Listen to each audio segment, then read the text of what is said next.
I'd like to welcome everyone and say it's a real pleasure to see all you here.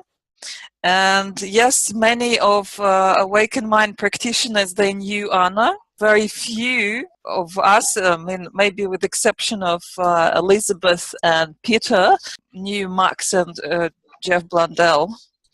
And Neil, of course, as well. Some of self-trainers, of course, they met or worked with Anna, but most know her only from her books and recordings. And in the same way, they know Max and Jeff. So by putting you all together here, we were trying to kind of connect with all these people on a deeper level and maybe learn more about the history or applications of the Awakened Mind program and the Mind Mirror. For a start, could you maybe briefly represent yourself for those people who will be watching the recording later and just say how you met these people or how you are related to these people? We are talking about Anna, Max, and Jeff as well today. And I personally would like to know how this work, their work, affected your life. I mean, because it's either work or their personality will definitely leave a strong influence on what followed if you were drawn into their field. So whoever wants to start first, I think we already know Jim from our previous program. Maybe you could start. I met Anna in probably 1975 at a place in London called the Franklin School of Contemporary Studies. And that had been set up by Al Tobias, who was an American. And it had a whole range. It was like a free school and had all kinds of different programs that were being taught there.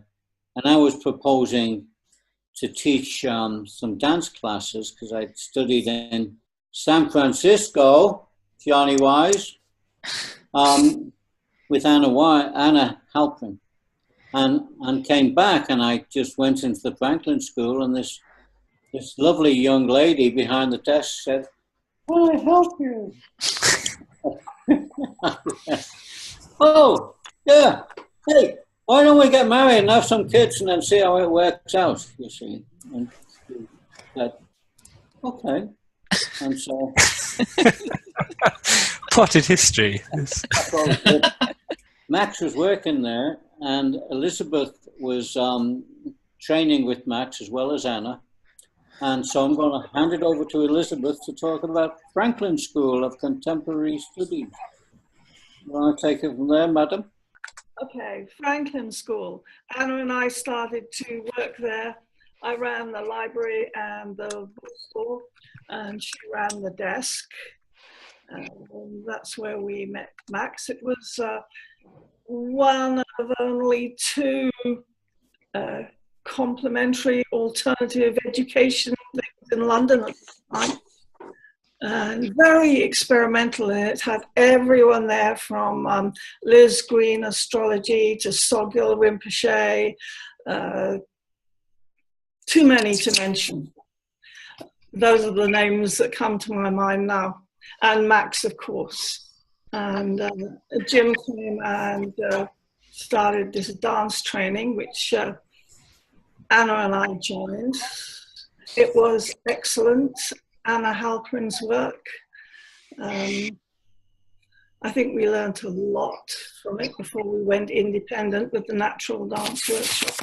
But what else can I say? It was a very fluid place with many great teachers. I came across Peter Payne, another American, teaching Tai Chi. I don't know if there were any other Tai Chi teachers in Britain at that time.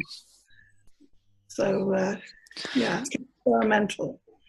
And Al Tobias was American. So it sounds like it was a great place to work, to see all the alternative stuff. And how did you and Anna, if you know, what was your interest? Like how you were driven to Max's work? Like what attracted you? Anna just said to me one day, "Oh, you must meet Max." And we went into the kitchen and Max was there. And I liked him. It's as simple as that. I went to the first class, and the first thing he did was get us to play Kim's game. I don't know whether you want that was. And of course, that was my childhood fantasy life. Rudyard Kipling, Kim's game, being a spy, etc. So I was hooked. Yes, it sounds like you were hooked for long term afterwards. Maybe we can now switch to Peter, and you could say a few words. Where did you meet Max and how it started for you? Yeah, well, it was much later than this. I heard about the biofeedback because somebody saw the book, The Awakened Mind, in Waterstones, and thought I'd be interested and bought a copy. And so at that time I was, I'd done a physics degree, so I was kind of scientist, but I'd always had an interest in psychology and parapsychology and all sorts, really. But the thing with the biofeedback was it had measurement. That's what made it different from anything else. And that kind of got me interested. And I went along to, in the book, it told you where you get the instruments. I went along to audio and that bought an Omega 1 ESR, and that's where I met Isabel. And then I sort of played with that for a bit, and it kind of was pretty apparent that the way to learn with this was in a class, a group, not trying to do it on your own. And so Max and Isabel were running classes in Hampstead then, and I went along to those. So that's how I met Max. So this would be early 80s. I'm not sure quite when. So I kind of did those classes for a while and on and off. And also there were summer schools. So Anna Wise was at some of those, certainly. And then after Max died, Isabel kept on doing the biofeedback. And after about a year, we got together and I was doing most of that with her. We were doing most of that stuff, but along basically with the same kit that Max had used in the same space and you know, roughly the same kind of teaching, really. At that stage, none of that was really mine. It was just picking up what was there. Although some of the way it tended to work was you'd have in the room in Hampstead, which was just a converted basement, really, and very kind of crammed in. It would take about 10 dozen people at a go if you're lucky. And there would be a sort of 5-week basic and then a sort of another 5-week follow-on, and then it would tend to go into other topics, which were all courses that Max had developed and put together through time. And so we did some of those and also introduced some new ones. But that's kind of how I got into all that. Peter, could you mention, or explain for people like me, what kind of program, Max taught in those days? What was it like? How long it lasted? What was the major idea? Because Elizabeth mentioned she was hooked up by playing this Kim game. What happened to you?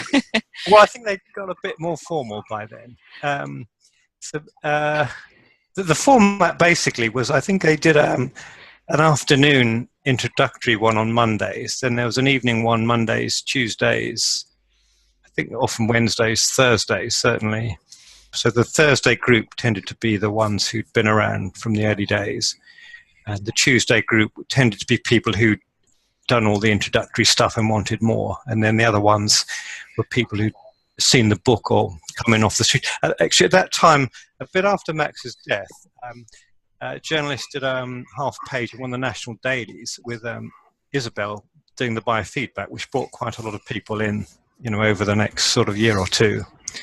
So basically, they would come along for a class, which might be, say, 5 Monday evenings or something like that.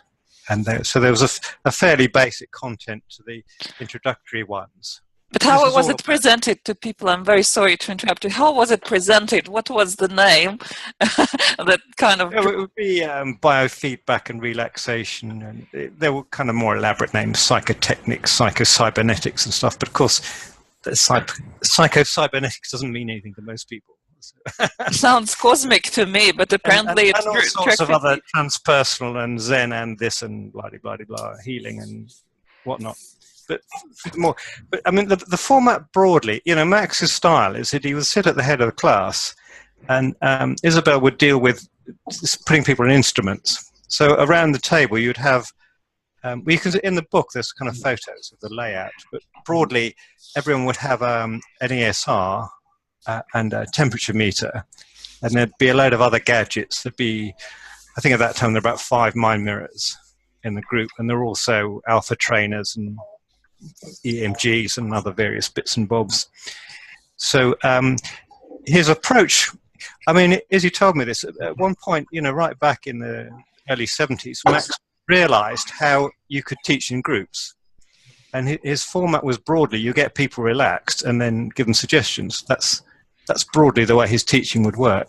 So in a way, it's like a kind of techno version almost of Emil Coué. You know, every day and everywhere get better and better. You don't, you're not dealing with the specifics of individuals within a group.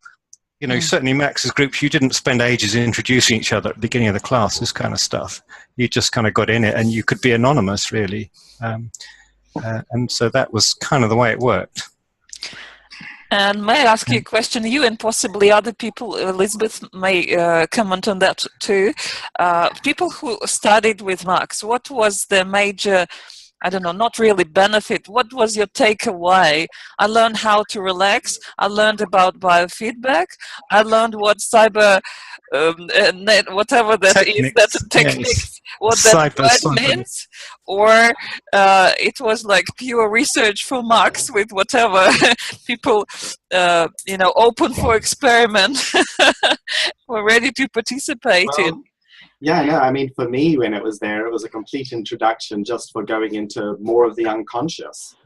I mean, I started off by, I was going up to Jeff after starting college, university in London, and Jeff said, well, come along to these classes. So I came along, and I'd already been reading about the unconscious, and Max and Isabel just sort of relaxed in and started measuring things, and I was doing engineering school, so I sort of thought this was pretty good. And, you know, the classes were very informal, but Max was kind of taking notes. So he was doing active research at the same time as letting people research themselves. And just, it was the tools and techniques that he was giving that really lasted for me. They just really kind of did that. You know, it was the little green man type thing, going into a tree and then going into your unconscious, and just the tools it gave was fantastic. Wow. This sounds great. How would you summarize what was your major takeaway, your exploration of consciousness and how to measure it? And you said some tools were really good and profound and they worked for you. So for me, I mean, I got really interested in the actual electronics. Yeah. So Jeff had come up with these designs, and it was like, this is interesting how they're actually working. And some of the meetings as well, I would end up with there were some spontaneous meetings that were happening, both with some of the Tibetans and also some of the people within the medical community.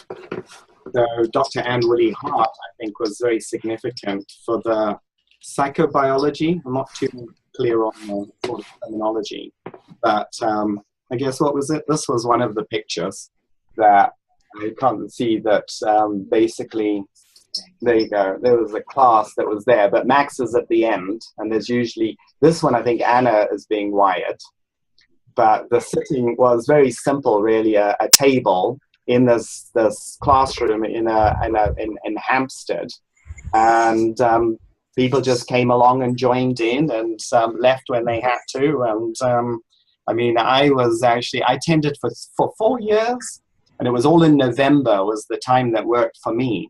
But I was actually studying, and I would end up getting on my bicycle, cycling up Hampstead, actually had dinner beforehand, drop into the chair, and then relax and actually for 5 minutes. And then I'd wake up, and then I'd follow the meditations and stuff. So it was this really very Zen-like. I mean, we actually, the treatment of Max was more like a Zen master. At one point, Max said to me, so, you know, he says something about judo. He says, well, do you want to punch me in the stomach? And I looked at him and said, well, and he was, you know, it was a little bit, he was steady, but at the same time was like, no, I don't want to punch anybody in the stomach. And I didn't know if I was judo background, but it was like, you know, well, thanks for the offer. I think that was when we were going out to dinner, because I was with, Max and Isabel, where Jeff was with Max and Isabel, and we did one Christmas together as well. So Isabel was very much evocative, talking about the things, and Max was providing the background, and I think the research side of things. And I think he also, he had a background in judo, trained by a Zen master in the Second World War, and some of his stories of his Kundalini raising were pretty interesting. So he had more of a teacher approach, but he was doing it with a scientific, a scientific basis as well. He wasn't trying to pull any wool over people's eyes. It was, here, try it out, try some of these things out. When the mind mirror was put on people, it was used as a way of reinforcing their intuition. So this was one of the early mind mirrors. This was the early mind mirror where you could have lights. It was very friendly looking, and it very much helped people get an idea of what was going on inside them. And it was that experience of what was happening inside them that he put them in touch with and named them. So for me, that was part of it, was things that were going on inside. As a young guy, I was naming things that I could then pick up on later on. But anyway, that was my introduction to it and stuff. And Jeff was my uncle, who passed away in 2013. He was the guy who was making all the instruments for Max and doing his own exploration in the class. Neil, it was 2003. Was it? Okay, there you go. 2003. Sorry. Yeah, that was right. It was missed a decade there. And then I guess, just to go on with the story, at one point in Palo Alto in California, came up with the idea of how to do the digitized version of the mind mirror. So that was what we led on from analog side. But that was just doing the basis for the tools and things. And so the actual practitioner, which, everybody getting in and exploring it, I've just been interested in hearing what people are, how they're using it, and being able to help on what the measurements do as far as the electrical measurements, not the biology side, because the biology, what's going on in the biology, is a very important aspect. And I think Max keeps popping up all over his name because of the work that he did on that. Judith, would you like to say hello to everyone at this stage? We just got to the Monroe Institute. John, what a joy to see you. You look so different. It's great to see you. Oh, you look exactly the same. Don't look too close. Well, you know what? John, I haven't seen you in, 7 years, something like that. And you guys must not have seen each other in many years, right? Yeah. I haven't seen you, Neil, since Anna's memorial service. And Jim, thank goodness, has been on this program. And you were saying something a minute ago about the different ways that Max and Isabel were, and I got such a laugh because I remember what Jim told us in a previous webinar. He said that that Isabel was all excited and spontaneous and talkative and here, there, and yonder, while Max just sat there in a very Zen way and did his behavior. And Neil, I'm actually wondering if you can tell us something about Jeff. What was he like? What did he add to that component? Well, Jeff was the person who was doing digging down deeper into the measurement. Whoops, I should be doing the measurement types. So he produced this book, the EEG. So he was doing a lot of connections, I think, but primarily he was revealing the electrical activity, making instruments that could reveal it. They're very actively involved. It was a passion of his. And it was very much a changing time as well in the medical community, because there was very much the mechanistic view at that point, and Jeff was networking in, and one of the top neurologists, Peter Fennick, he said at one point to me, he said, I got to keep an eye on your uncle because he comes up with some interesting ideas. So that was the sort of the view, I think, from the official community, the medical community, of there's something going on, things are changing, people are wanting to get away from this view that the body is just a mechanism, And, you know, since then we've seen a lot more about, you know, introducing visualizations as just as a way of being a baseline, helping people with stress. So Jeff was very actively involved and had some fun with it, and came up with the instrument. But he was a very metaphysical guy, wasn't he? He was a very metaphysical, because I mean the pictures we've seen of him were not that clean-cut sailor guy you just showed. This we saw him with this long hair and wearing robes and things like that. And he wrote some meditations, some extraordinary meditations in Max's book that we just recorded in their very high consciousness stuff. So what about that part of it? Well, what did you think when you met Jeff? Well, I was just thinking, I met Anna before I met Neil or Jeff, I think, by going to the Natural Dance Workshop at Pito Place. And then later on, I met Neil. And through Neil, I went to Max's classes once or twice. But also, I remember the first time I met Jeff, because Neil took me to audio, which was Jeff's business, and it was in two kind of old houses knocked together in London. And all the offices and places where people were doing computer stuff were in there, and it was this old London building with sort of rickety staircase and stuff. And then at the top, there was this beautiful big room where Jeff worked with Tibetan rugs on the walls and Tibetan rugs and tankers and playing Indian classical music and stuff. And that's how I met Jeff. And he was, I remember his very intense blue sparkly eyes, and he was always very, very kind and interesting, really lovely and interesting person. He came out to visit us in California years later. But yeah, So I think he was, you know, he was kind of the mad inventor type who had also been into the fields in the 60s. He was in the fields around London where Maharishi had come to talk. And he was involved later on with the Maharishi Institute in Switzerland. So he was pretty open and doing a lot of things that were going on in different areas, including the Scientific and Medical Network, which my father started originally. Right, and so there was who was the mathematician at City University? There was somebody who who was also very involved in some of the different groups. So they had a background that was beyond just being physical. And there was a lot of, the metaphysical side. And London's got this long history with different groups. I mean, for me, it was just an exploration and a building of a normality for me. It wasn't very normal for everybody else, but. I mean, this was an extraordinary conclave of thinkers, all of them. Just to come together.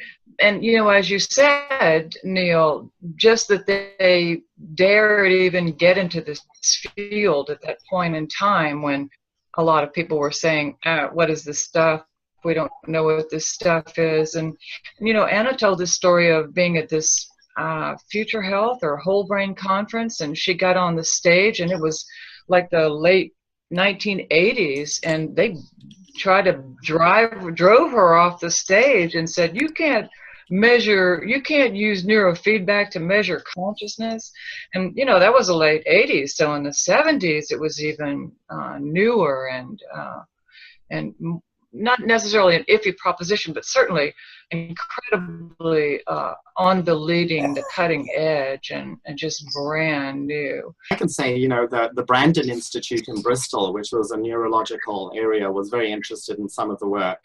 What they were also doing is that they were receiving a lot of the people coming out of Tibet, some of the Tibetan lamas, and essentially they were calibrating the instruments on them. So the instruments were evolving, but it was not on the Western sort of diagnostic model, but it was on the Western health, it was on the Eastern health model. So it was like the lamas would come through and would be able to show that they would do some of their meditations or exercises and then be able to verbalize that what was going on and also break it apart. You know, where was this having a physical where you could measure it, and where was there another side that was deeper inside. So Max and Jeff were talking that through with various people, and I mean Anna was in there. I'm not too sure where. I didn't meet Anna till later on. I'm An incredible curiosity. I'm curious about the younger generation. We have one representative here, and how that was for young wives to actually grow up with a mother. How was that for you, Tim? I mean, it just seemed normal for you, right? But You got wild up when you were 2 weeks old. it's funny because there was talk of it being normalized a minute ago, and for me, that's been the absolute normal, is just that concept of living in that desire for a state of consciousness and a union of your mind, body, and spirit, and accepting, believing, and living in that. And that will continue to become the new normal, I believe. I'm a lucky dude. But I don't have like a military history to like compare it to and be like, that was very different from, the crew cut years. It's kind of like, all right, it's fantastic. John, could you repeat what you told me in the beginning of our meeting, how you were raised? Oh, yeah. It's your whole lifestyle, probably since very early days, being hooked, surrounded by these people coming for trainings. And yeah, I was saying earlier that it's like I'm lucky, and my reality is that I grew up, I think I was saying, on the cushions of Esalen in the big house, and and walking into the living room and having a group going on and being like, oh, excuse me, I'm gonna ride my skateboard out the door or whatever.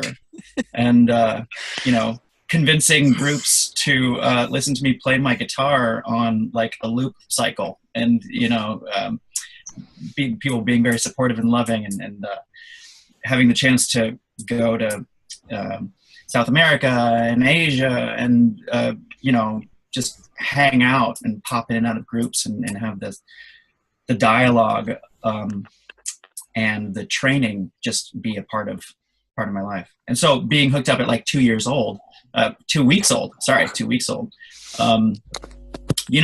like what wearing the harness is like a fashion statement for me.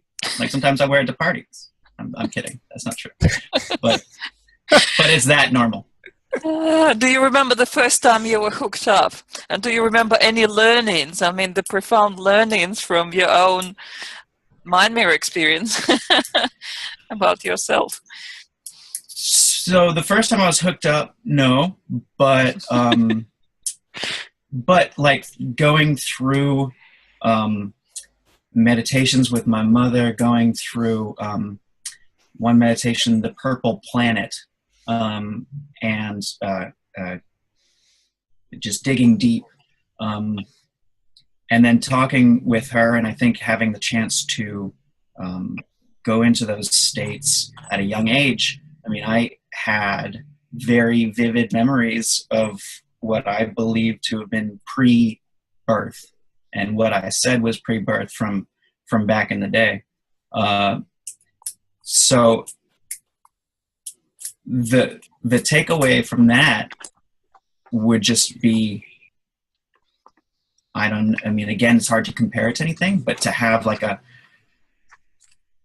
what I consider would be a broad sense of an awareness of my internal surroundings, if that makes sense. Yeah. And how was it just to have such a strong personality? Because clearly Anna was. You could pick it just from her voice recordings and meditation recordings. That was very strong personality. Oh yeah. Well, you had a very strong personality. She was a very strong person. She's the strongest person I have ever met, and I don't think that will change. She persevered through more than I've seen, and did it with a smile, and did it while continuing to teach people and dig into the research. So, I mean, I was just was and continue to be inspired by her and inspired by her personality, her driving force, her inner light that kept her moving forward, moving these things forward. And, you know, that's just, I'm a very lucky guy. I'm sure that people wonder if what you're doing is in any way related to what Anna was doing, or probably you could mention just, you know, the personality traits or something, the character traits that you picked and carry into your life. Yeah. So I'm not doing anything that is related to biofeedback. I went into cinema, and I am an animator. I do like to think that, and I do feel on a daily basis and a project basis that my ability to dive into a creative space and get in touch with a train of thought and ride a train through the creative process to come up with something that, you know, didn't exist before and is an animated work where it's an entire small universe created, comes from an ability to like open doors that I was taught at a young age through this work and through those things. I don't think that I'd be able to do that without that. So though it's not a related field, the skill set that takes me there is granted through that. And as far as characteristics and personality traits, I mean, we look a lot alike, you know. I mean, I just all the bad ones he inherited from me.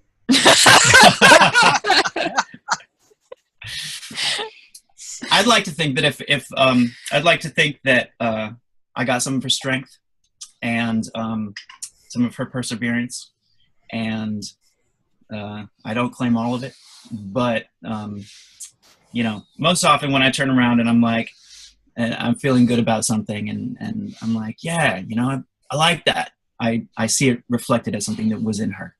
So. Thank you. What about your dad? I'm sorry not to mention that. You have inherited a great sense of humor from your dad and light attitude to things. No? Oh, well, yeah. I mean, I inherited, I mean, I haven't inherited his sense of humor yet. I'm still working on that. Every time we talk, I'm like trying to pin it down a little bit more. In my will, John. It's being passed on to you. I would say that, you know, I was with Anna for 14 years, and 7 of those years were in London when she was heavily involved with Max in person, and Elizabeth, and Elizabeth and Anna were a partnership.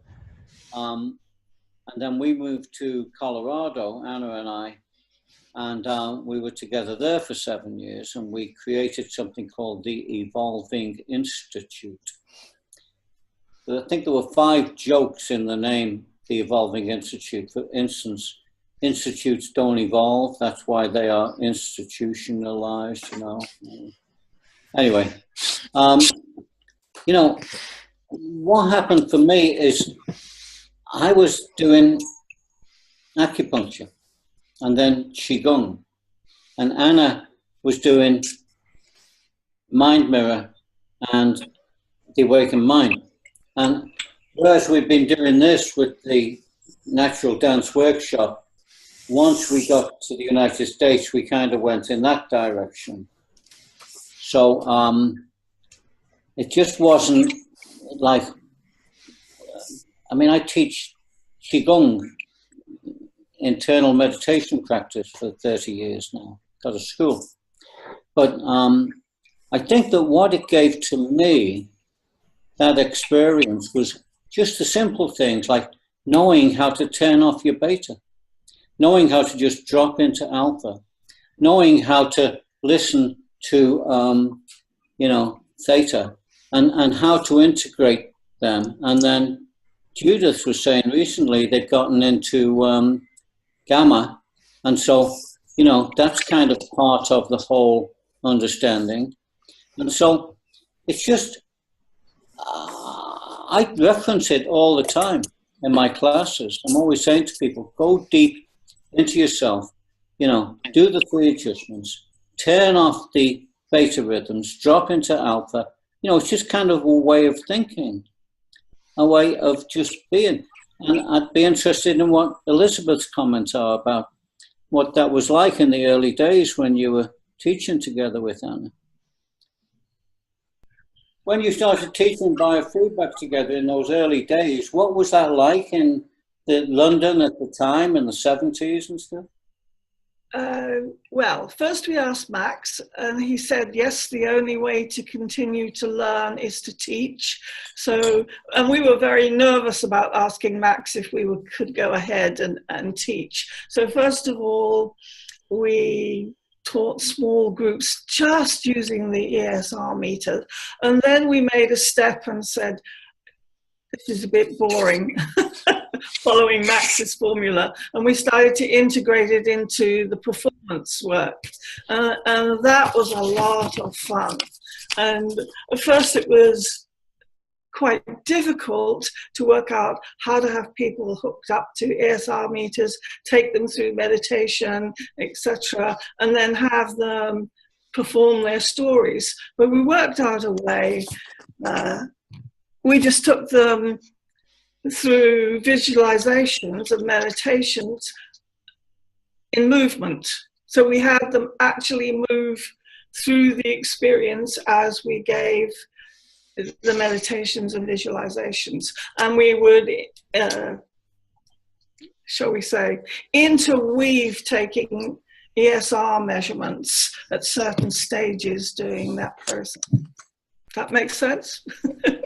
You remember all that? Can you give an example of how that would work? Journey up a mountain to find your guide.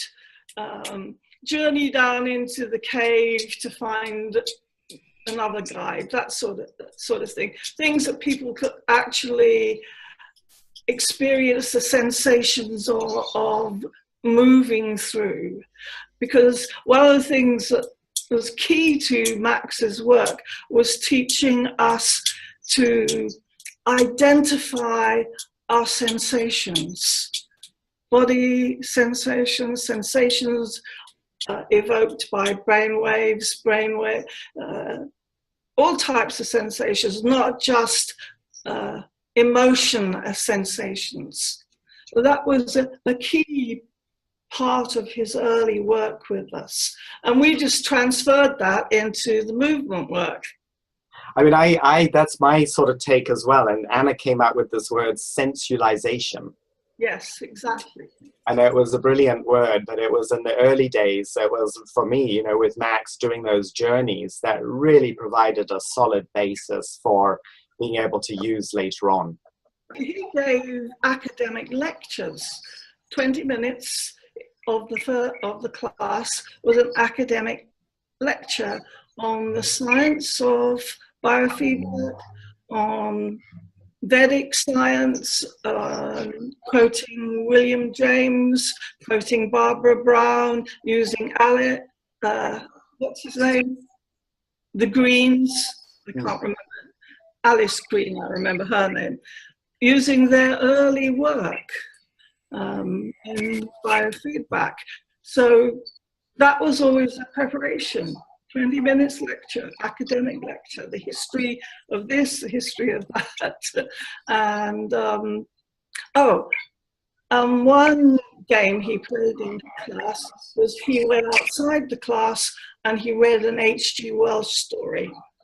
And we had to draw or write down anything we experienced. We didn't hear him, we telepathed. Mm-hmm.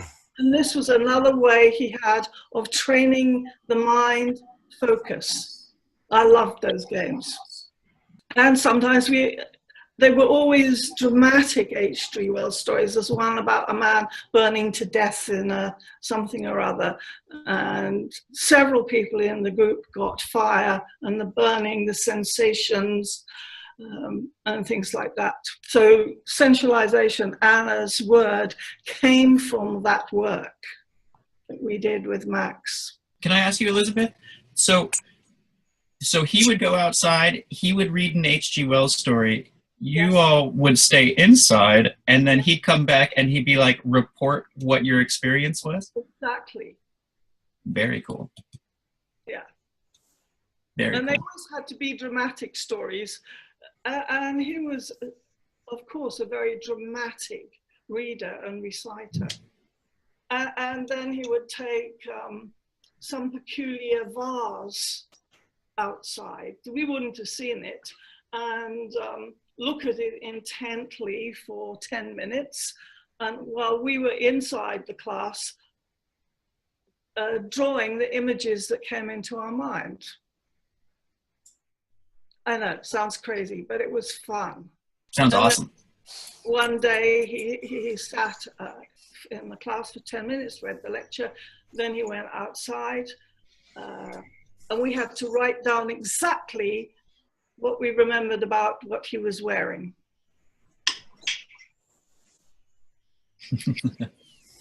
And my training with Rudyard Kipling's books as a spy came in excellently well. I had trained myself to note everything. So if you could say I won the class, but that was irrelevant.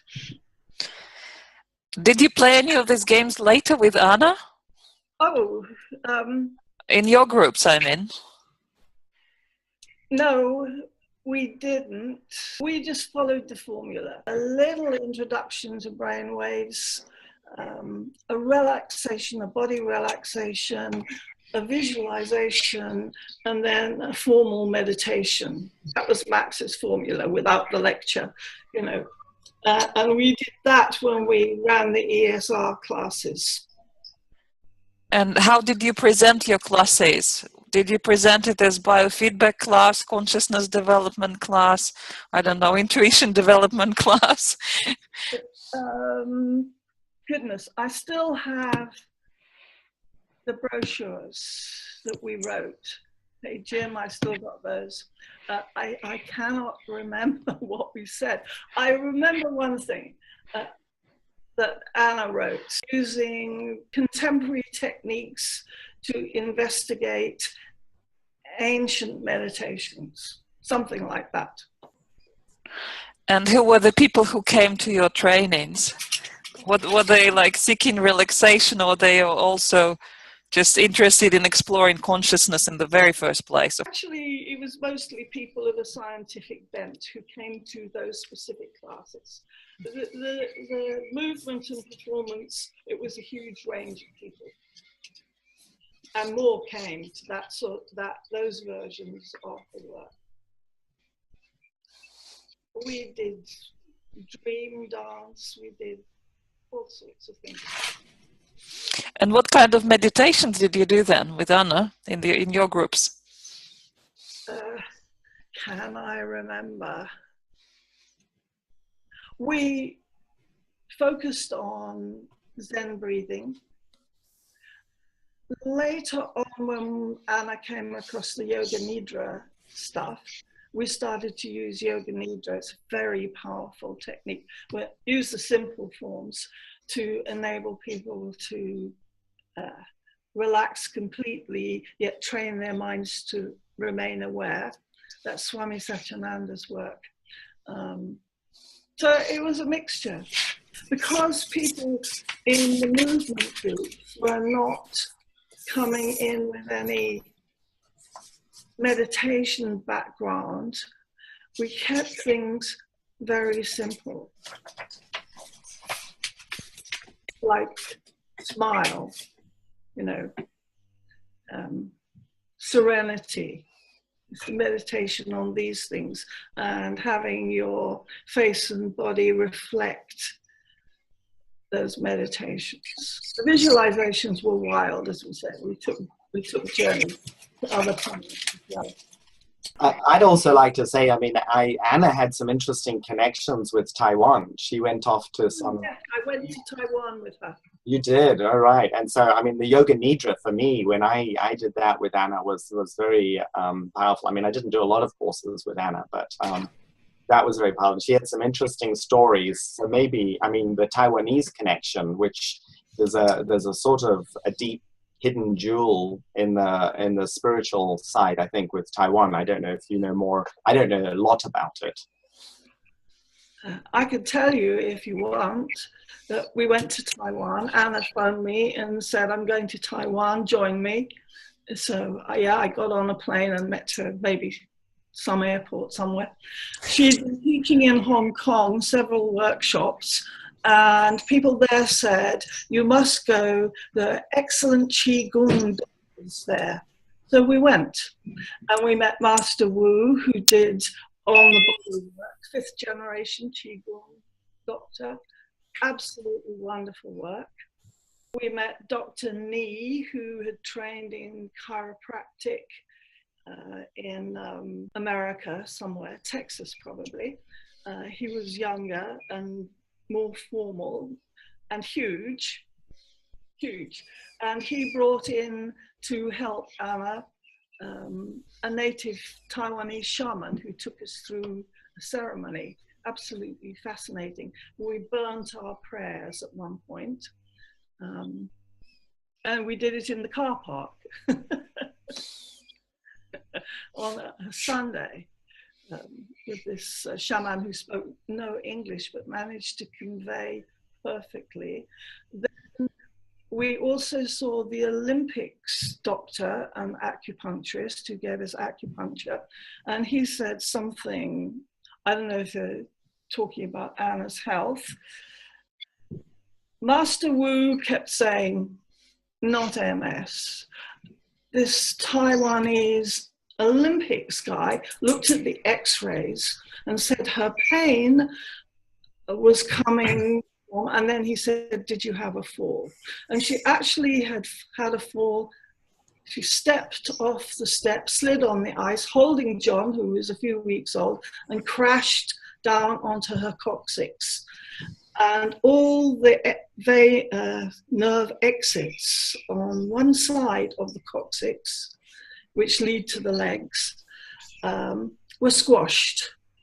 Now, no American doctor ever said that, and that was the source of her ongoing and increasing pain, that squashing of the femoral nerve, whatever those nerves are, I don't remember right now. So it was an extraordinary journey, both into the ancient shaman techniques, and we went to Buddhist temples as well. They were full of incense smoke, which was very bad for us, I have to say.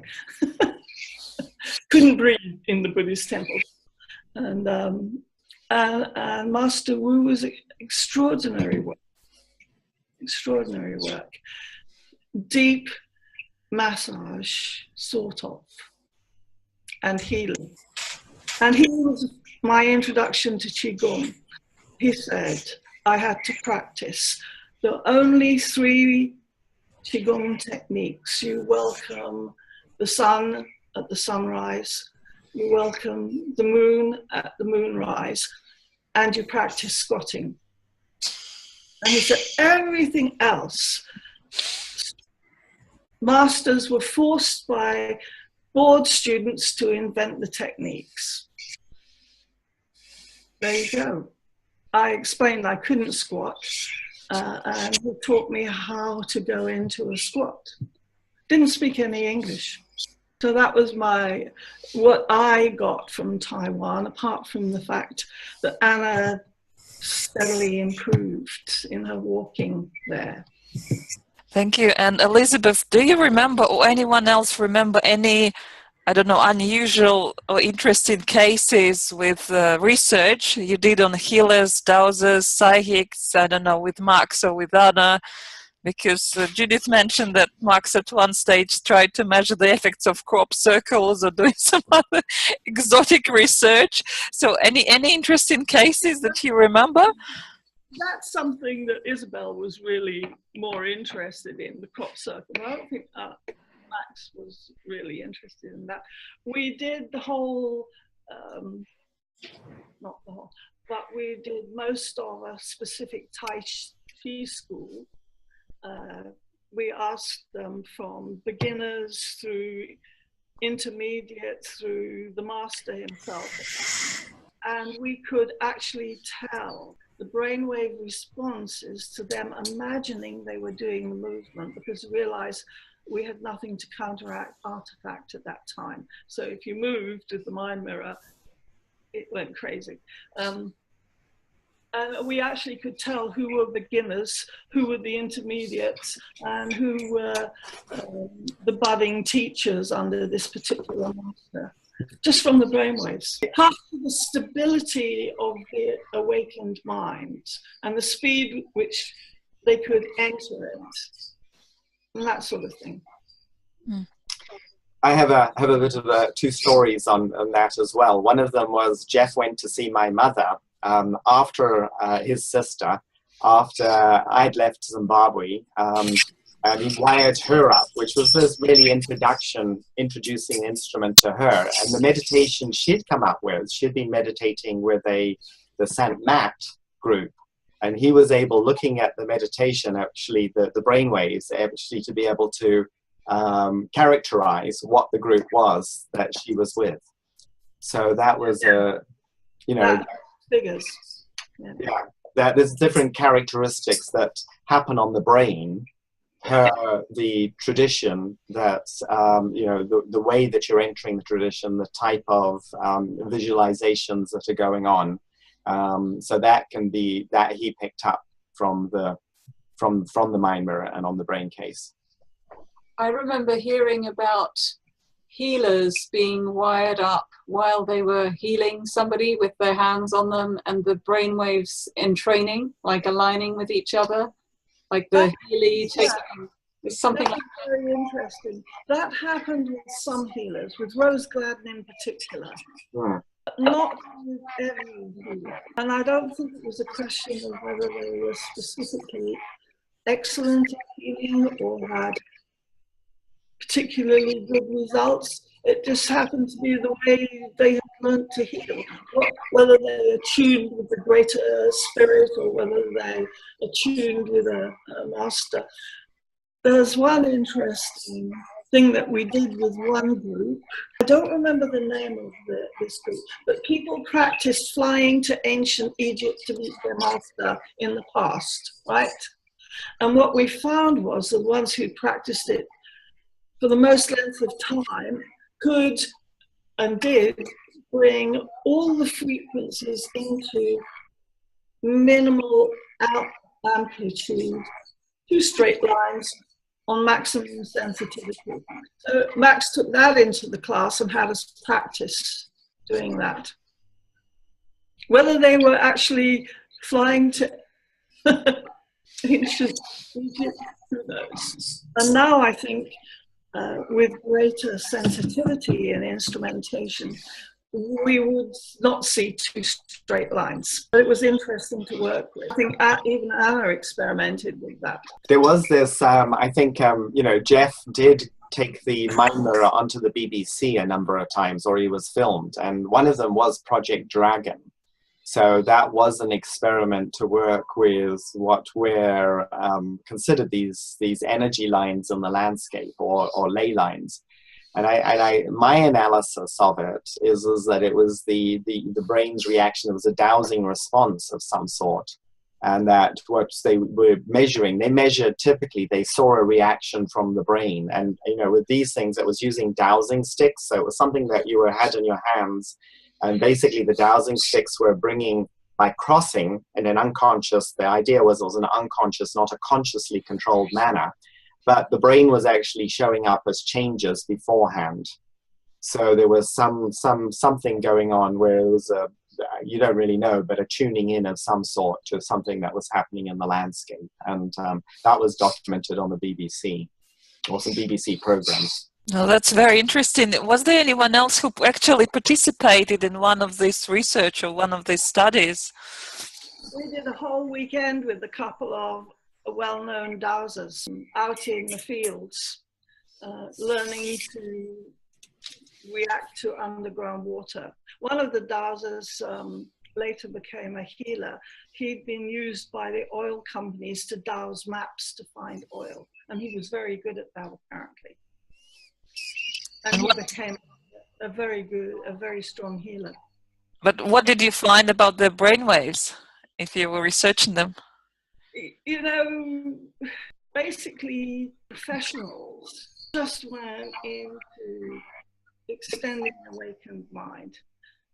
Us as the students out there dowsing just had scrambles usually because I believe dowsing receives, for water anyway, receives through the lower spine the impulse from water underground.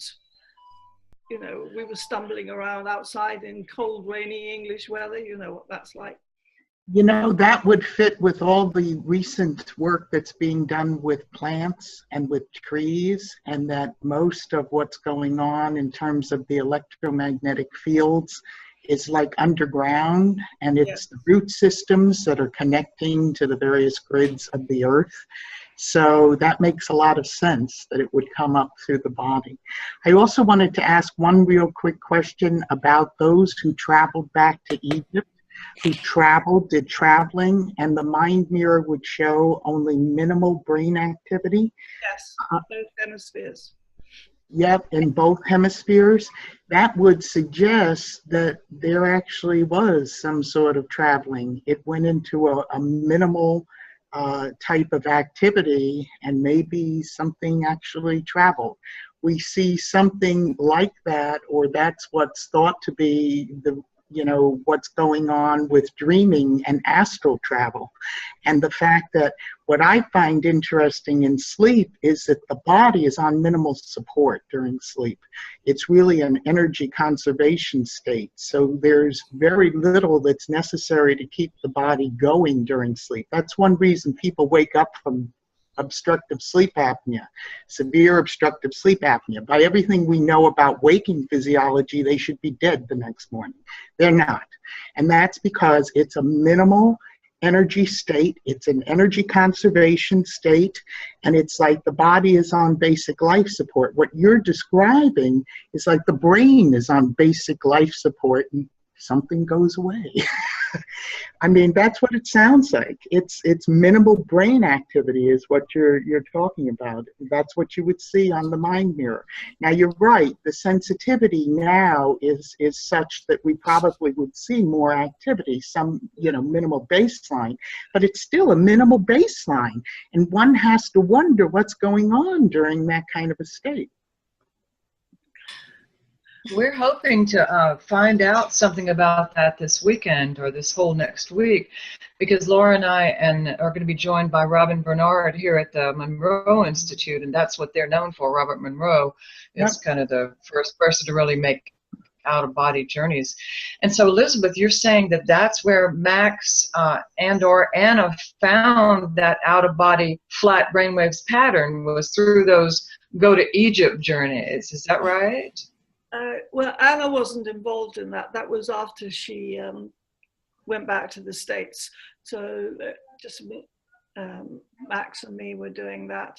How he trained us to move everything into 2 straight lines was simply to tell us to put our fingers on either side of our heads and bring them in very slowly. And as a training method, it worked to quiet everything down, right? What we cannot evaluate was whether the people were doing what they thought they were doing. They would come back with messages, but all we could say was, in that state of deep trance, it's possible to obtain messages from external sources, because we know that's how mediums work. Mm-hmm. But we never saw a medium do that particular pattern, if you can call it a pattern. You see that pattern You'll see that pattern with TM meditators. Really experienced TM meditators will We come. never saw it with TM meditators, and we looked at quite a lot. We looked at the top people. They had awakened minds. I don't remember the names of the people, two of the top people. But mostly, I remember Max saying of the normal TM people, oh, they're asleep. Their brainwaves just say they're asleep.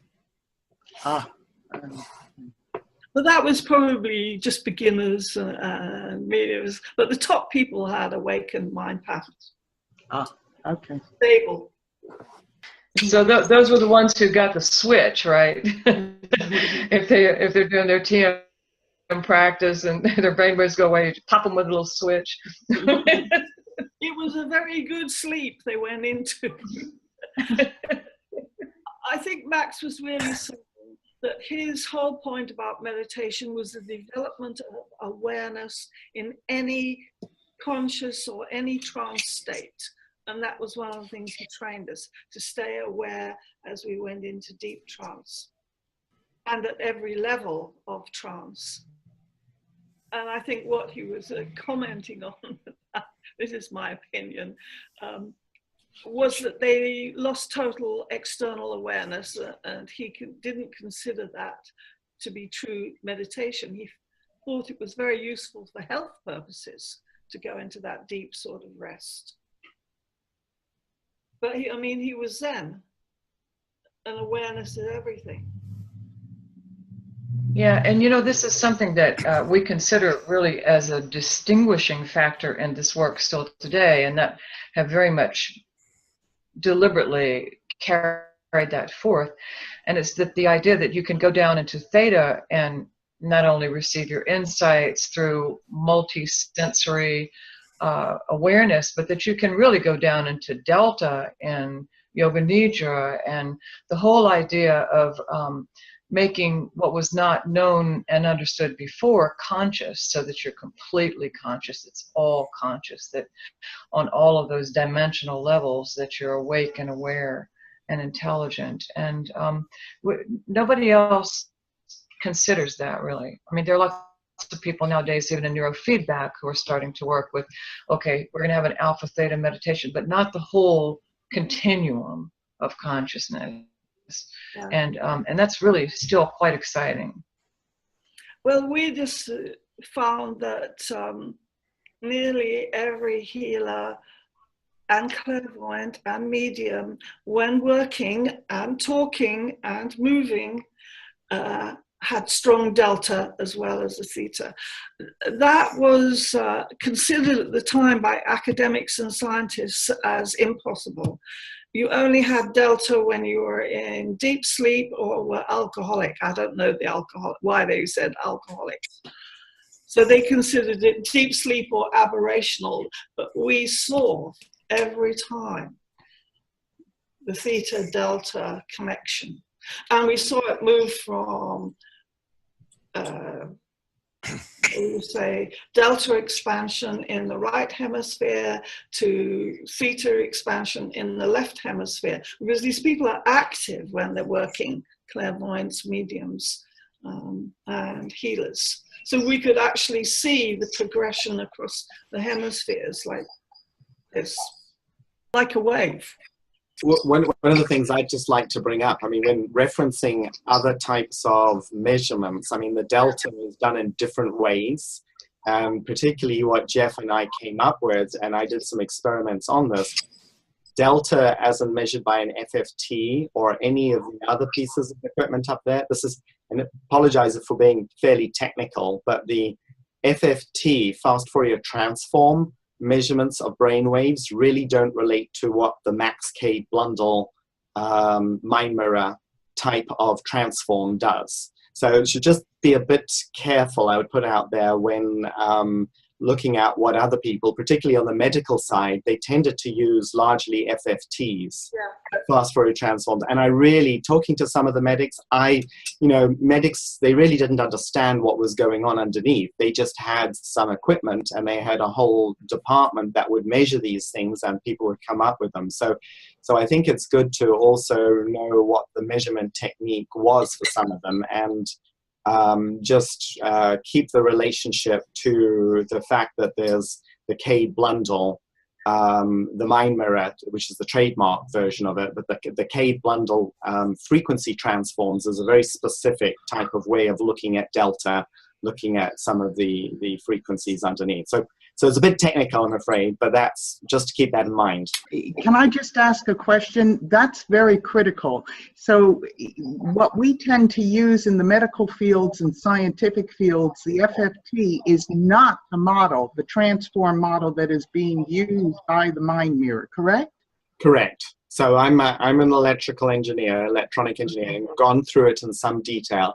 I actually have some slides, if anybody's interested, on what a brainwave, so when you've got a cycle, you've got some activity in a brainwave, what the effect is when the FFT works on it.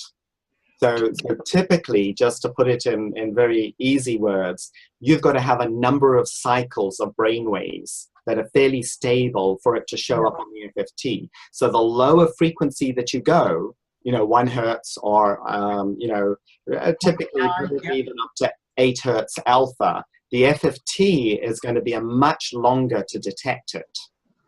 So, so with the EEG side of things, with the Cade Blundell transform, it happens within 1 cycle. So half a hertz is 2 seconds.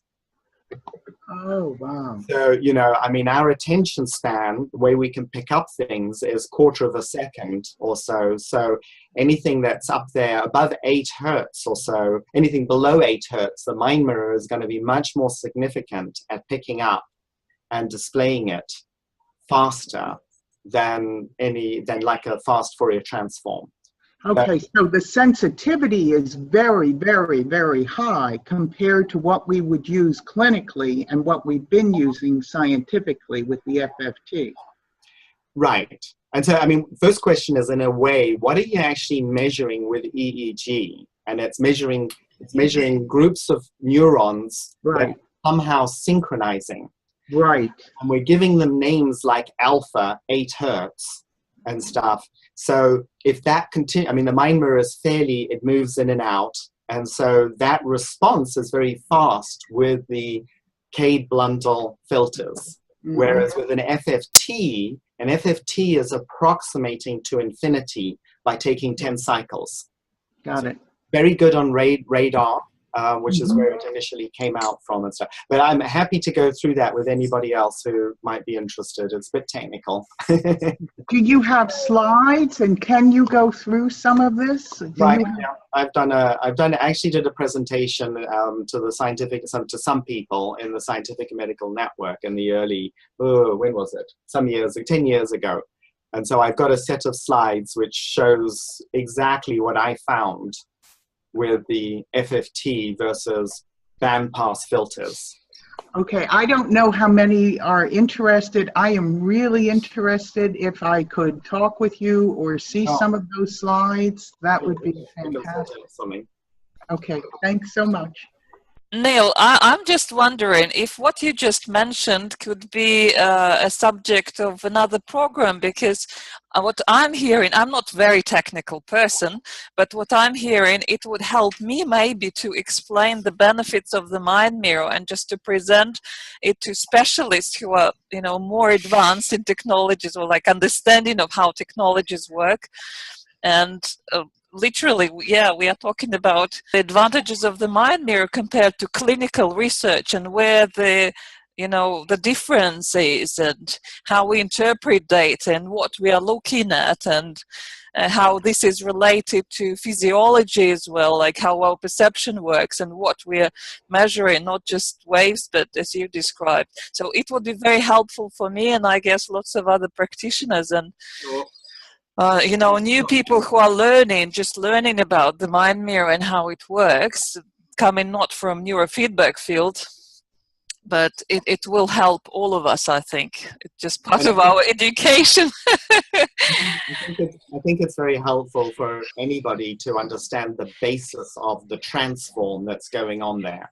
So you're taking electrical activity on the brain, which is somewhat understandable, you know, as an electrical signal, how it relates to the levels of the brain. And I use that word because that, you know, that's the CADE or the ANA mapping as to what do these frequencies relate to in terms of our experience and how could they relate. I'm using that word in a sort of a science way because it's the empirical side of what Max did and Anna did and what Judith's doing now is relating and trying to document. Here is a set of measurements of a particular characteristic, and it's important to understand that characteristic.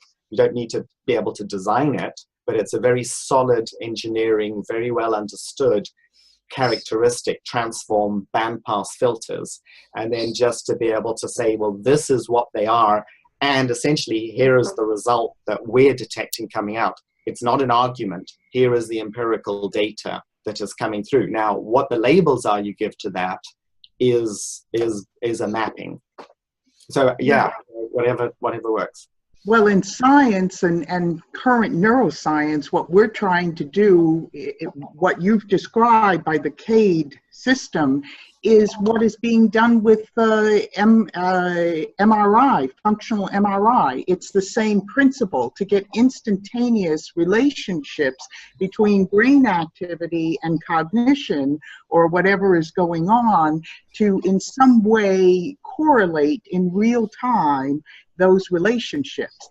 And it's almost as though the CADE system actually tried to do that. That was the same principle, only it was experiential, making that relationship between instantaneous brain activity and experience. Right, but we called it biomonitoring.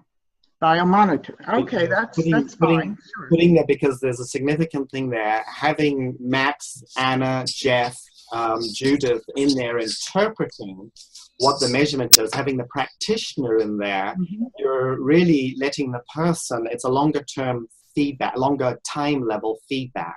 Yes, so, okay, absolutely. The person is experiencing something, and then the person who's helping the practitioner is actually then sort of able to annotate it and give some feedback as to what was actually happening in there. So it's an important thing, that biomonitoring, biofeedback by itself, you got the brain. Exactly. Can it actually figure out what's going on with itself in real time?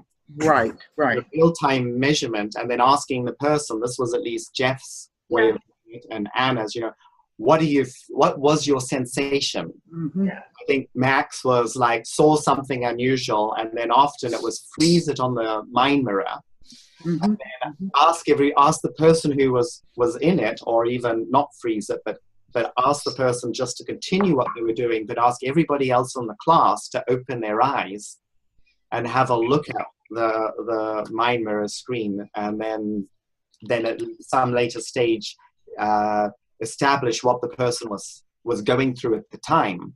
And could they hold it? So Elizabeth probably has some more stories on this one. I was just thinking that Max taught us to learn to freeze at that moment, freeze the mind mirror at that moment that we experience something. Now it was always seconds later, but the pattern was there. And the other thing I want to say is I'm so happy that you're talking about the CADE Handel filters combination. It was so creative.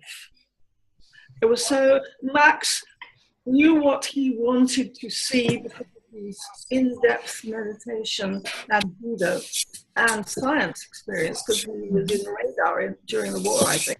And Jeffrey knew how to do it. Jeffrey knew the combination of people coming together, and I really think it's worth everyone noting this. Could I add something here from a slightly different perspective?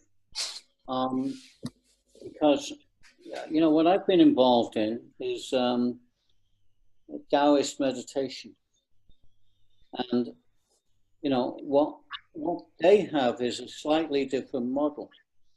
When you are talking about what leaves in sleep and what leaves in meditation, Deborah, I mean, they have an understanding of the energy body, and it doesn't have any parallels in Western science. I mean, here is a diagram from the 7th century. This is a diagram which is carved into granite in the White Cloud Temple in Beijing. And it's called the Neijing 2, Inner Energy Circulation.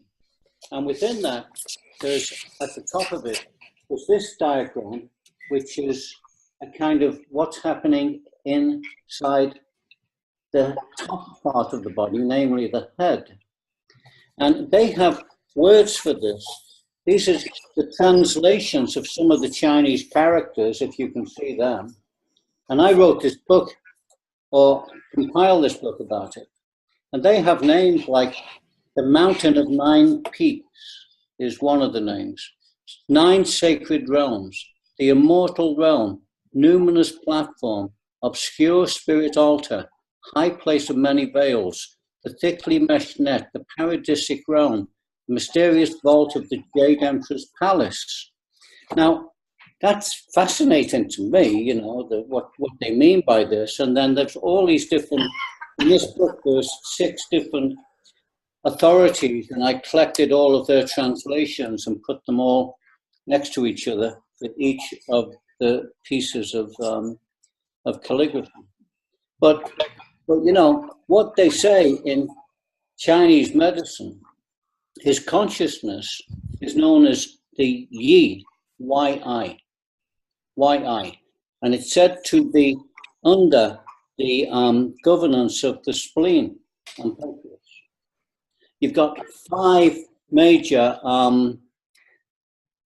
organs, internal systems, the yin organs, and each has this higher level realm or responsibility or correspondence, and it's called the Po in the lungs, the Shen in the heart, the Hun in the liver, the Yi in the spleen, and the Z in the kidneys. So I just want to kind of like, I fully understand. I mean, I lived with for 14 years all of this research and everything else, and supported it in all the ways I could with Anna.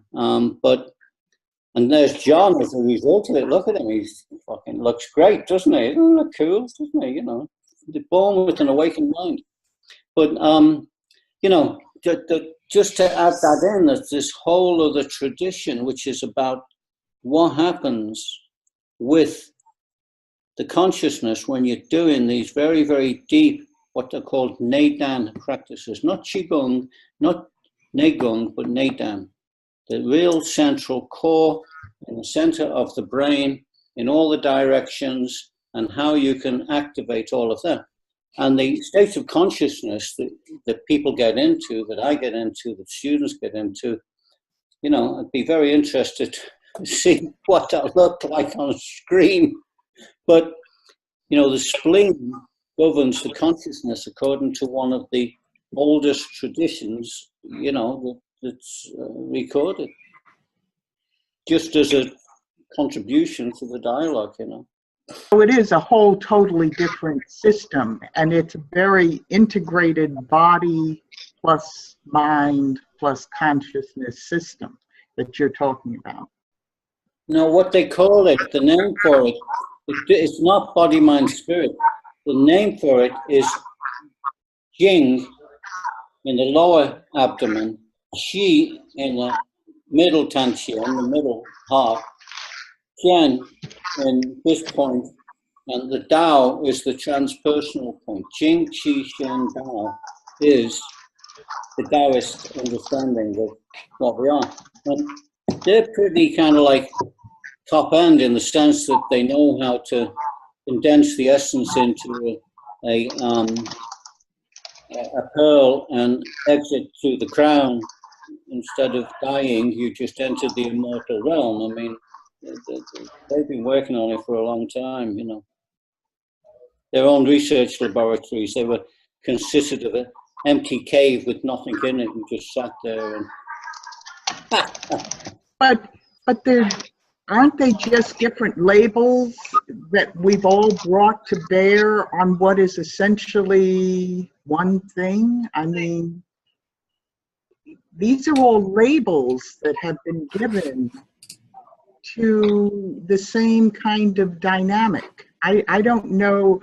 I mean, I don't know that one group's labels are any better than any other group's labels. And frankly, we may all be, you know, blind people playing with the elephant, you know?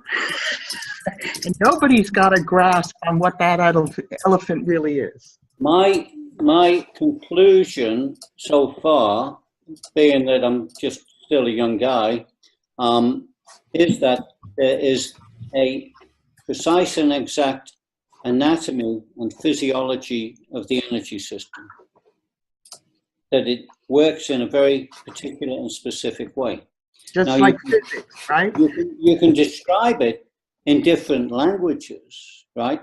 I mean, you can look at it from the yoga point of view. You can go to South America and see the shamans. You can go into Scandinavia and look at their records. You know, but everybody's all talking about this same, like, central, fundamental anatomy of the energy system.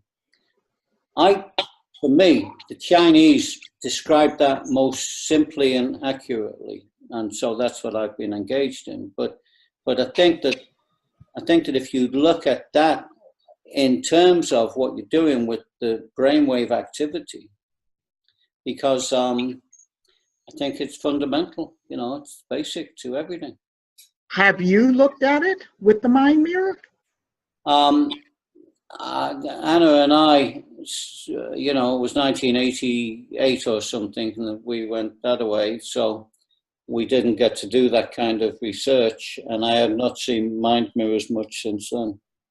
But and I didn't understand all of this then. I was just kind of off in the early days of trying to figure this out. But I mean, I should point out that at one level, EEG is, particularly with the way the mind mirror is measuring it as 2 points, brings a very simple view. I mean, yes, definitely. So, you know, the purpose that Max and Jeff had in those days, I think it was Max said the occipital cortex, because it relates to our primary view of the universe. So it's a flight and flight response, that is the way I understand it, on the cortex and stuff.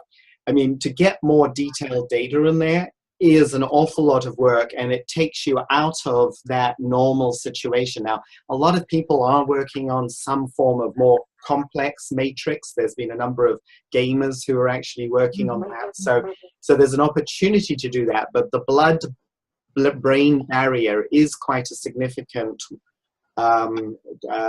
impediment to be able to get into that internal, you know, just what is going on. So that frequency that's being measured is really a dominant frequency at the time. Yeah. I mean, these are the non-acupuncture points. There are probably some extra points on the side of the head that feed into the brain. Right. So what they were. These are the names of them all, you know, in different kind of translations and stuff. So there is energy things going on in this whole area. I mean, I'm not sure how. I'd be interested now if I was like, John, how old are you? 32. If I was 32, you know, I'd be kind of like running off in that direction, saying, let's do this, let's do that, you know, it's like, but I'm kind of at the other end now, so. I mean, I would say that the cellular understanding is evolving. So just within the microbiology, within the biologist labs, understanding of what goes on at cellular level with the way that energy fields work. So they're, you know, doing some pretty crazy experiments at times for how do you work at that level. what do you mean by energy fields in the brain? Is that like just a term you've just come up with, or is that a standard kind of description in science now? Well, you know, when you're talking engineering, energy is something that's measurable. Electrical voltages, or even harder, is some sort of magnetic voltages. Now, there's other things around that perhaps are not measurable, which I think is more of the view of, you know, more of the mystic view, that we don't have any direct way of being able to translate that to numbers, which on an internal side, you know, we exist, things are happening. So, you know, the Tibetans talked about it. The Tibetan lamas coming through said, interesting instrument. It'll help us on the first 2 years of our 20-year training. So, you know, I love Dzogchen. Dzogchen is what the Dalai Lama does on his day off. You know, I mean, so, you know, we're just looking at, there's just, I mean, it's what you find as those correlations. Yeah. Anyway, I'll sign off on that one. But it's also in terms of what we're realizing when you go down to the cellular level, of course you get a lot of information there, but it isn't necessarily, a lot of what goes on in the brain involves networks. So you really need lots of neurons in some way doing something together, involved in a network. That's what's made the EEG so powerful, because frankly, when you're measuring a scalp EEG, you're measuring the activity of millions of neurons doing things together. So, I mean, you're not at any kind of a cell level. When you go down to an individual cell level, it has no meaning whatsoever clinically. I mean, you know, it tells you about the cell. It tells you about that particular type of cell. But from a clinical standpoint, and certainly what the Brain Project is showing more and more, is it's all about networks. It's about interweaving networks that work at multiple levels of the brain simultaneously. And that's really where it seems that a lot of the bang for the buck is, so to speak, for the research. But I find, you know, the ideas around the energy body and the Chinese way of looking at it, the Taoist system, I think this is all fascinating. I don't know how we integrate these various systems, and I do believe they're all talking about the same thing. But I'm very glad you're working on it. You Western scientists. Oh yeah, right. We have a long way to go. Western scientists say, you start talking about this is not proved by science, and my answer is always, you mean Western science? Yeah. Yeah. Like, Yeah. what do you mean? You go, well, it's not Eastern science, you know. That's a whole different. You know, you including that? No, you're absolutely right. And in fact, Western science is extremely limited and is only a couple hundred years old. So I mean, Well, you take that into account, you know. That's all right. One has to, yes, definitely be realistic about this. Okay, so look at this one, just because this is a special occasion, and I'm very pleased to be participating. But I teach and know practices where what you do is you open up these channels over your crown, and then at the edge of your field, and then you open it up and you bring in spirals down the external energy of what they call heaven into your being. And you go down into the ground and you bring that spiral in a different direction into your being. This is standard like procedure. It's called the DIMO, or the belt channel. And you just kind of like can go in and download your consciousness. So, I mean, that's got to figure in some way. I don't know. I bet you all the Tibetans understand that, because what Tibetan meditation is called in China is Tibetan Qigong. They just consider it to be the Tibetan form of Qigong. But, you know, I mean, wouldn't that be interesting to see if there's any increase of volume or frequency or something or other if you are actually downloading? And you can draw it in different levels to just kind of like turn the whole thing on. Well, that's going towards the field, the whole idea of the field. And as soon as you put sensors, I mean, physics, modern physics is talking about this all the time. As soon as you put sensors there, you pick it up. So I think you're absolutely right. If we put sensors around someone doing this process, we might actually visualize what's happening. Or there might come a time when we can visualize.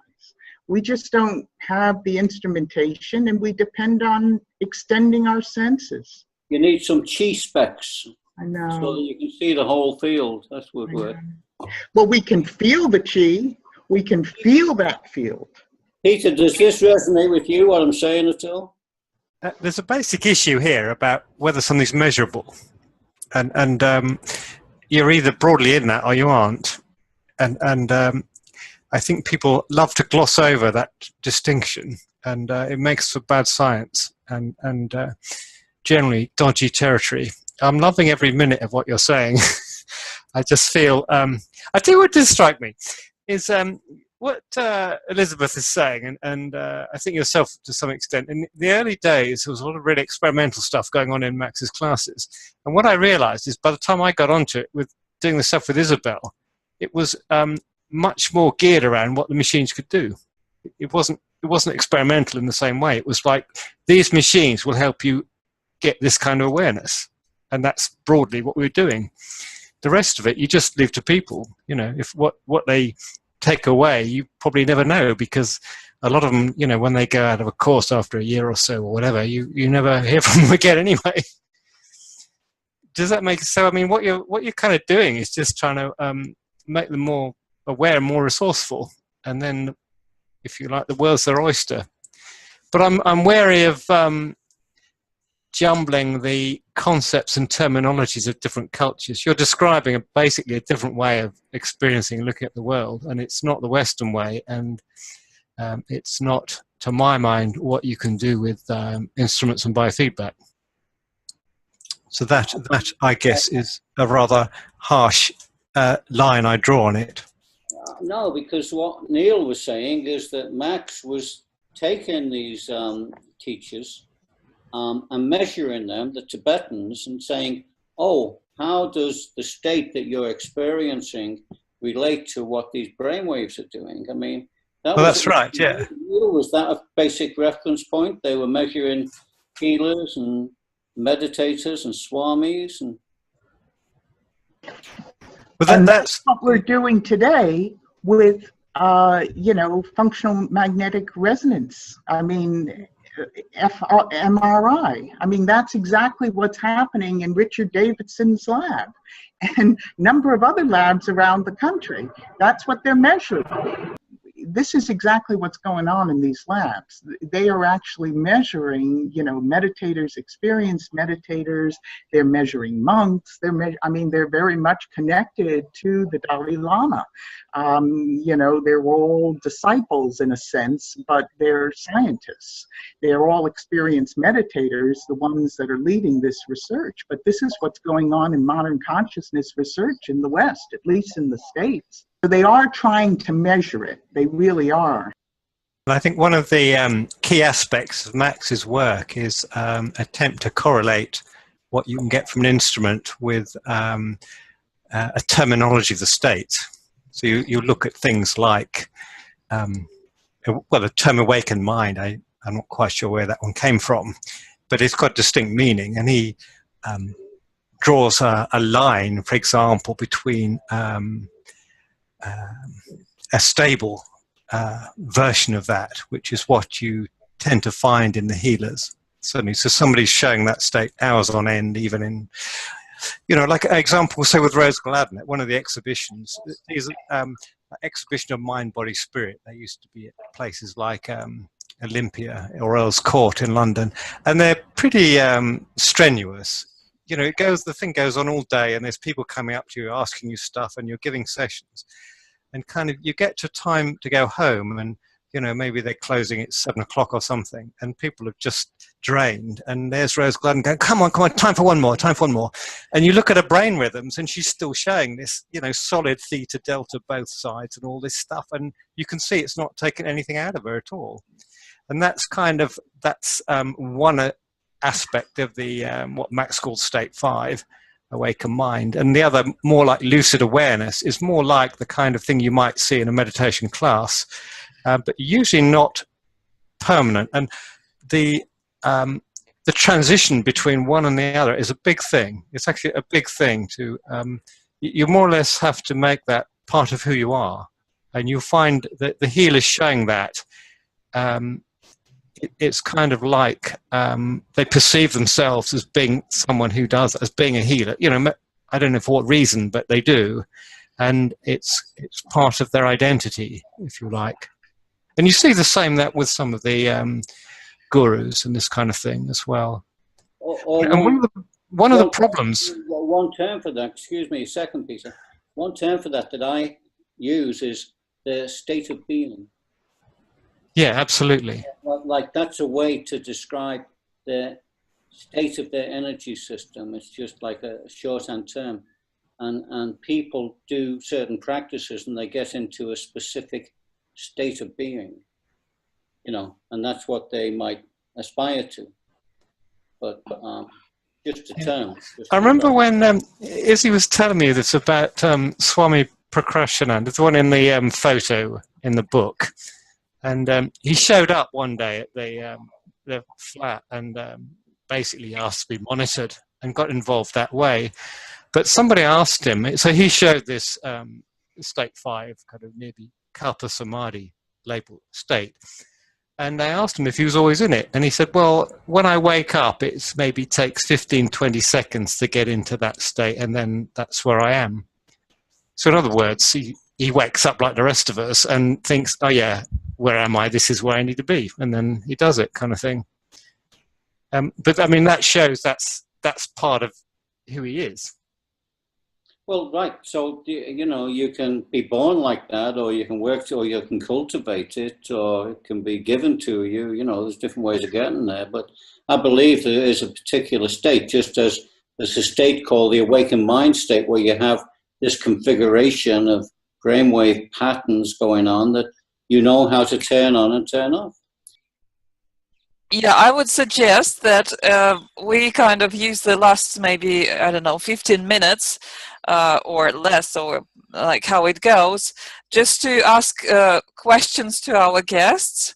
If you have any questions, or if you have anything to share, what you learned today, what impressed you most today, or from our main speakers and our dear guest, I would like to hear if you have any message to any wishes, any suggestions, ideas, I don't know, inspiration messages to all the people who are now working and continuing this work today. And from my side, you know, as a participant, I kind of felt that really I'm lacking that deep, ancient Eastern philosophies knowledge. I'm coming from psychology, traditional psychology, and transpersonal psychology, which touches upon these Eastern traditions, but I don't have that deep knowledge or deep practice like, I don't know, like for example you, Jim, have, or Max had, and I kind of had this, you know, better understanding of where we are coming from, and this, you know, very experimental mood of all Max's work and his Zen vibe, and so I'm getting to understand that more and more, and yeah, getting to understand where Anna picked it up and, you know, took it further. So I would like to thank you and ask if what other people would like to ask or share. So anyone really, from your perspective, what you would like. Can I just say that everything that I had put into the 3 books that I had published by major publishing companies was all condensed into a book that's on my website that you can download for free. And I took everything and just put it into, the first section is like 60 pages, and then The second section is the whole training program and the 8 extraordinary meridians Qigong. But I've gotten good marks for making this simple, understandable, normal, common language and everything, but it took a long time to figure out how to say that. And the website is, if you can remember this, personalenergycenter.com. personalenergycenter.com. I mean, I'll share that link again with anyone or whoever is the newcomer at this stage. No Chinese words in it, you know, but I'll pass this on to John. So from a totally different, just personal side, I just want to say how wonderful it is to, well, to meet you, Oksana, and it's really to see you, Peter, and Elizabeth, and Neil. It's really great, and Pops, of course, and nice to see everybody. But Peter, Elizabeth, Neil, really, it's been a very long time. It's wonderful to see your faces and hear your voices and see that you're all doing well, and you seem vibrant, and it warms my heart. So it's great to be here and talk about all this with you. Oh, that's great. Thank you. John, thank you very much. It was a pleasure, because I'm sure many people were curious just to see someone born with awakened mind or being the youngest guinea pig ever. Oh, no, I just said youngest yet, but I have a feeling that'll change. I just say it's lovely to see everybody and what everybody's doing, you know, and it feels like there's different parts that, you know, you make a little contribution to, so can't pick up everything. So I'm happy to talk about the technology side. I can certainly bore you to death as well. How to build on that, and good luck with the exploration that so many people are doing. So it's really nice to hear. Nice to see people. And yeah, there will be more people watching, I can assure you. And Neil, I'm personally feeling that we'll see you sometime soon. Yes, as you said, for the boring technical part, but I also got a sense that you are very well at presenting difficult things in a simple words, you know, for someone like me or other non-technical people, so they can at least get the key, you know, the key message. We try to, with an occasional joke in there as well, just to see if you're paying attention. Yeah, and I'm personally also thinking that it would be nice to maybe have you as the main speaker, and if Peter Staples would like to join you, maybe just he could back you up in certain things, and if Steve Clark could find some time, because he's also, you know, the developer of the latest mind mirror, so we can also learn if there are any discrepancies or correlations, what we should know about, right? And because we are talking about heritage, and we assume that patterns are the same, but the technologies go forward, and we have more possibilities now. But again, it's good to understand where we are coming from, why we are doing these hookups, what we are actually measuring, what are the advantages compared to a clinical world, and how we can, you know, actually communicate this. I mean, I'm, for example, as practitioner, how can I communicate it to people I see or do research with and explain it in a good professional way? So thanks a lot. Anyone else?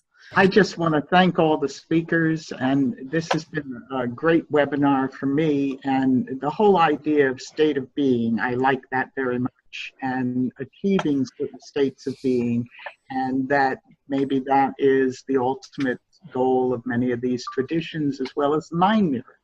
And I would love to live in those states of being, those altered states of being.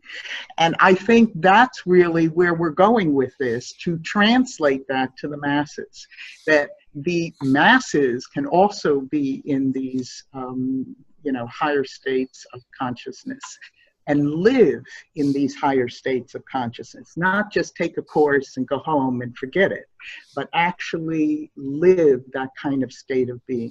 I think that would be a beautiful thing, and that might just save our world. So that's it. So thank you so much to everyone. I really enjoyed learning about the history. This has been great. And the stories, the great stories. Thank you, Deborah. I think it's a dream for everyone. For me, it's a dream to try all these states that, you know, Jim was talking about. And it's like, I mean, book is great, but it's also about your own experience. And it's also about having a good master guiding you there and helping you on your way. So I really regret I'm a little bit cut off from the rest of the world sitting here, but everyone is welcome. If I can't come to you, you're very welcome to come to me for experiments. My experimental nature is kind of very thirsty. I can see John. John Farin, do you have anything to say? Well, great to make it. Sorry I'm late. I need to go too, so about time to wind up, I guess. But thank you. Nice to see you all. Okay, thank you, John. And who is the last one? I guess Elizabeth? Exciting. It was quite exciting to see Neil again and hear him talk, and especially to see John was nice. And I liked what Deborah was asking very much. Raised a lot of questions in me. And I'm not technologically minded. No, but you are full of great stories and experience working with both, you know, working with Max, working with Anna. And I mean, I have a little request to everyone. If you see that you have any books, of course, most of them Judith has, you know, kind of links on our main website, Institute for the Awakened Mind. But if you have any other valuable, I don't know, you said leaflets, any other valuable information, or even photographs, anything that can in some way be related to what we were talking today, or could be helpful to, you know, new practitioners, please share, please send them to my Awakened Mind Training Gmail address, and I'll try to integrate it somehow into video recording, or maybe place some links underneath this webinar so people can explore more, because I find it you know, difficult sometimes to explain, say, for people who never seen or heard about Mind Mirror. You can say EEG, but it still doesn't explain the full story. So when you're trying to talk about kind of the program that you would like to do, or what you really presenting, I'm kind of questioning spirituality and EEG, or how should I verbalize it? How should I present it? I know we all like full freedom of how we play with words, but I really want to be accurate. I really don't want to overpromise, or I really want to point out the advantages and differences of this work. And I really personally also would like to know more about what games you played, because I'm so thirsty for experiment. I love experiments. So I'm like missing out on those times I was born too late to participate. I probably could have enrolled to Max's class and say, hey, I'm the first one. I love all the consciousness experiments. Take me for that. And I'm sure people love experiments still, you know, it doesn't go anywhere. And it's a great field for research. And it's a great field for, yes, exactly, combining ancient studies, what Jim was talking about, and trying to see how we can integrate it into modern world, because the knowledge is there. It's just, I mean, it seems like we're getting shallower, and, and it's sad, because we have technologies, we can be so much more advanced. Peter, speak what again. What struck me is that what is changing is that things are getting more connected. And I think in the next generation or two, that's what will bridge a lot of the gap between the two sort of aspects that have come out of this webinar, you know, on a sort of Eastern approach and a Western instrument approach. The fact that we're all talking together, you see, I mean, that wouldn't have happened 10 years ago, never mind generations. And I think what will happen is technology will show that things are much more connected than Western concepts, paradigms tend to suppose.